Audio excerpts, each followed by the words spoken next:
উৎসাহিত করবে এবং প্রথম শ্রেণীর সবাই যেই বয়সে ছেলে বা মেয়েরা আজকে এখানে চিকিৎসক সাথে পরীক্ষা গিয়ে পাস করে এসেছে, এটা কিন্তু মানুষের জীবনের অনুকূল স্তরের মধ্যে এই সমুদ্রের স্বাস্থ্যের থেকে আমি মনে করি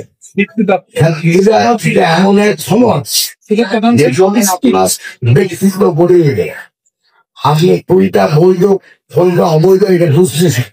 আপনি নিজের চিন্তাকে আপনার মনে কিন্তু ঢুকাতে পারেন যে আমি ভবিষ্যতে এই ক্ষেত্রে এবং এইটা করলে আমার জন্য ভালো হবে, সমাজের ভালো হবে। কোনটা বৈধ কোনটা অবৈধ সেটাও আপনি বুঝতে পারেন। বাকিরা একটা সময় আছে আস্তে আস্তে এই সময়কালে মা বাপের সান্নিধ্য থেকে বন্ধুদের সান্নিধ্যে হয়ে যায়, তখন সমাজের অনেক তারা দেখতে পাবে এবং অনেক ছেলে মেয়ে আছে এই বয়সে আবার যখন শুরু করতে হয় তারা কিন্তু মা বাপের মূল্যবোধ কষ্ট করে। এখন এই মূল্যবোধকে নিয়ে কষ্ট করা অত্যন্ত স্বাভাবিক হয়ে যায়, কারণ ৮,০০০ বছরে মানুষ একটা যুগে বাস করছে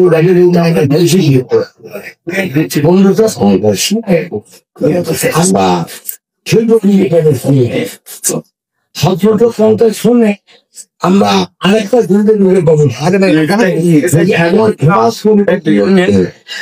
প্রতিদিন 10 বছর, কারণ পরিস্থিতির পরিবর্তনের সাথে সাথে মানুষের চিন্তাধারা পরিবর্তন হচ্ছে। অতএব আমি যদি চাই যে বাবাই আমার ছেলে বা মেয়ে আমার যে অভিজ্ঞতা সেটাই আমি শিখবে, আমার ছেলের আলোচনা করে এটা বিশ্বাস করা কোনো কারণে।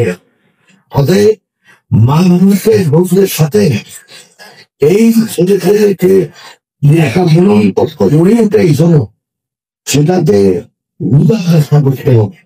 একই সাথে শিক্ষক একটা বড় দায়িত্ব পালন করতে পারে। অতএব সমাজ পরিবেশ শিক্ষক এবং মা বাবা